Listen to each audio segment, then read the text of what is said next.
कहानी की शुरुआत विंस नाम के लड़के से शुरू होती है जो समुद्र किनारे मिट्टी का किला बना रहा था। उसके माता पिता भी किनारे पर ही थे। विंस ने काफी बड़ा किला बना लिया था और इसी बीच नॉर्मन नाम का घोड़सवार उसके पास आता है। विंस ने पहली बार किसी घोड़े को इतने करीब से देखा था, इसलिए वो थोड़ा सा घबरा गया था। नॉर्मन उसे रिलैक्स होने को कहता है। नॉर्मन को विंस का किला अच्छा लगा था, इसलिए वो उसके पास रुका था। वो किले की तारीफ कर विंस को बताता है कि मेरे घोड़े का नाम जीवा है और अगर तुम चाहो तो इसके दोस्त बन सकते हो। विंस जीवा को टच करने की कोशिश करता है, मगर उसके हाथ उस तक पहुंच नहीं पाते। नॉर्मन उसे गड्ढे से बाहर आने को कहता है ताकि वो जीवा की सवारी कर सके। विंस उसकी बात मानकर बाहर आ गया, जिसके बाद नॉर्मन उसे जीवा की सवारी करवाने लगा। विंस ने पहली बार किसी घोड़े की सवारी की थी, इसलिए पहले पहले तो उसे डर लगता है, लेकिन फिर जल्दी ही उसे मजा आने लगता है। जीवा जिस तरह से दौड़ रहा था, उसे देखकर विंस समझ गया था कि जीवा बेहद ताकतवर है। विंस के माता पिता भी उसे जीवा की सवारी करते देख लेते हैं। वो जल्दी जल्दी नॉर्मन को रोकते हैं क्योंकि उन्हें अपने बेटे की फिक्र थी। विंस अभी भी सवारी करना चाहता था, इसलिए वो जीवा से नीचे नहीं उतरता। उसका पिता गुस्से में आकर उसे नीचे खींचता है और फिर नॉर्मन को बुरा भला कहकर भगा देता है। थोड़ी देर बाद विंस के माता पिता अपने घर में थे, जबकि विंस अपने कमरे में था और उसे पूरी रात नींद नहीं आती। अगले ही दिन वो पास वाले स्टेबल में आता है और वहाँ उसे जूलिया नाम की लड़की मिलती है। जूलिया यहीं काम करती थी और वो विंस से यहाँ आने का कारण पूछती है। विंस उसे बताता है कि मुझे नौकरी चाहिए। जूलिया उसे 2 दिनों बाद आने को कहती है ताकि वो उसे अपने मालिक से मिलवा सके।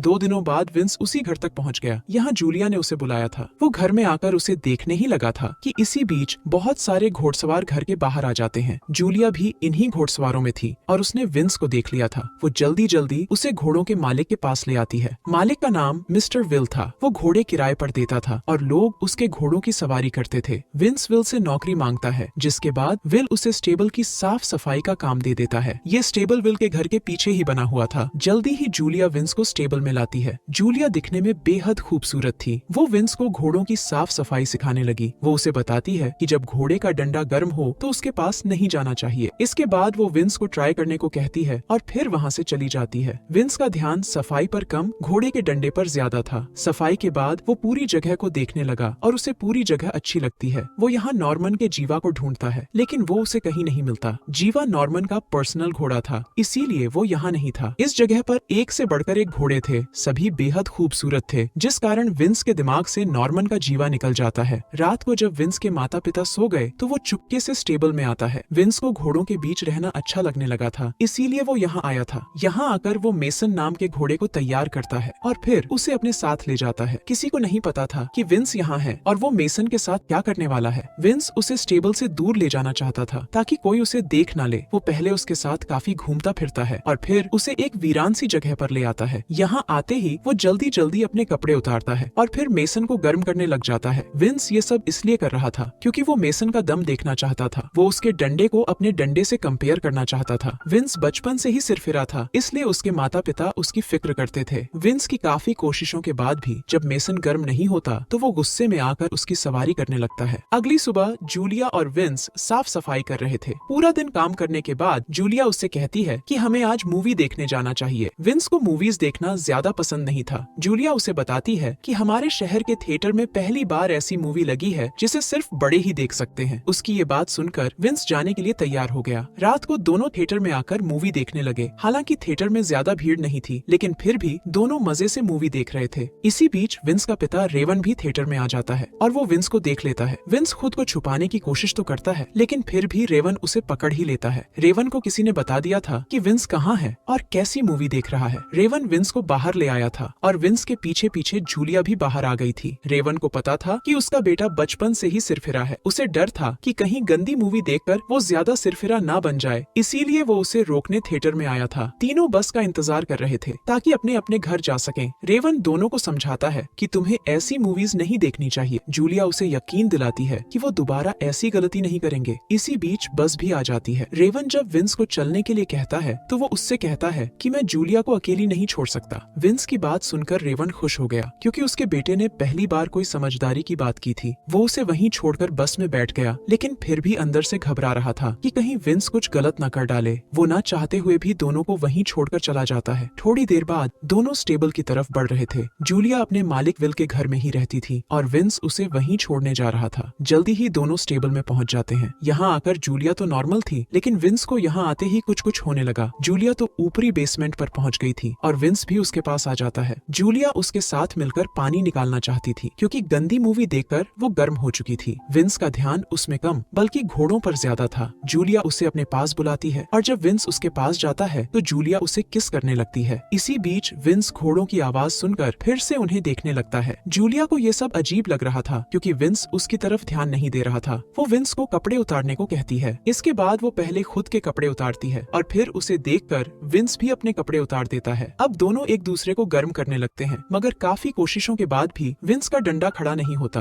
वो शर्मिंदा होकर एक तरफ लेट जाता है, जबकि जूलिया उसे फिर से कोशिश करने को कहती है। वो जूलिया से साफ साफ कह देता है कि मेरा डंडा छोटा है, इसलिए मैं तुम्हारी गुफा का पानी नहीं निकाल सकता। जूलिया उसे समझाने की कोशिश करती है कि साले तेरा डंडा ठीक है, लेकिन विंस उसकी कोई भी बात सुनने को तैयार नहीं था। वो साला गुस्से में आकर उसे चले जाने को कहता है और उसका गुस्सा देखकर जूलिया इतना डर जाती है कि वो सच में वहाँ से चली जाती है। दरअसल विंस बचपन से ही खिसका हुआ था। वो अपना हथियार घोड़ों जैसा करना चाहता था। उसे लगता था कि अगर उसका हथियार घोड़े जैसा होगा तभी वो किसी लड़की को खुश कर सकेगा। उसने सफाई करते करते एक घोड़े का देखा था। बस तभी से उसे अपना हथियार काफी छोटा लगने लगा था। उसे लगा था कि उसका छोटा सा हथियार देखकर जूलिया उसका मजाक उड़ाएगी और इसी डर की वजह से उसका खड़ा नहीं हो पाया था। जूलिया के जाने के बाद वो पागलों जैसी हरकतें करने लगा और इसी बीच वो गलती से नीचे गिर जाता है। नीचे सभी घोड़े थे और विंस उनके बीचों बीच था। वो कुछ सोचकर एक हथियार उठाता है और सभी घोड़ों की आंखों पर हमला कर देता है। विंस के हमले से घोड़े चिल्लाने लगे थे। उनकी दर्द भरी चीखें सुनकर उनका मालिक विल भी स्टेबल में आ जाता है। उसे देखते ही विंस ऊपर भागता है, जबकि विल घोड़ों की हालत देखकर हैरान हो जाता है। वो समझ गया था कि इनकी बुरी हालत विंस ने की है। वो जल्दी जल्दी ऊपर जाता है और साले विंस पर हमला कर उसे बेहोश कर देता है। दरअसल विंस जब नीचे गिरा था तो उसे लगा कि सभी घोड़ों ने उसका छोटा सा हथियार देख लिया। उस साले को लगने लगा कि अब घोड़े भी उसका मजाक उड़ाया करेंगे और उसकी पीठ पीछे हंसा करेंगे। बस यही सोचकर उसे घोड़ों से नफरत हो गई। इसी वजह से उसने घोड़ों पर हमला किया था और गुस्से में आकर सभी की आंखें फोड़ दी थी। विल ने उसे बेहोश करने के बाद पुलिस को बुला लिया था। पुलिस ने पहली बार ऐसा जुर्म देखा था, इसलिए विंस को पागल खाने भेज दिया गया था। पागल खाने का सबसे माहिर डॉक्टर उसका इलाज करने लगता है। वो उसे बार बार समझाता है कि ना तो तुम घोड़े हो और ना ही तुम्हारा हथियार घोड़ों जैसा बन सकता है, मगर उनकी सारी कोशिशों के बाद भी विंस उनकी बात नहीं मानता। कहानी के आखिर में वो खुद को घोड़ा ही समझने लगा था। उसे पूरा यकीन था कि एक ना एक दिन उसका भी घोड़े जितना बड़ा हो जाएगा और इसी यकीन के साथ उसकी पूरी जिंदगी पागल खाने में बीतती है। इसी के साथ इस कहानी का यही अंत हो जाता है। हमारी वीडियो देखने के लिए बहुत बहुत धन्यवाद। अगर आप ऐसी ही वीडियोस के दीवाने हैं तो प्लीज मेरे चैनल को जरूर सब्सक्राइब करें। मिलते हैं अगली वीडियो में, तब तक के लिए नमस्कार।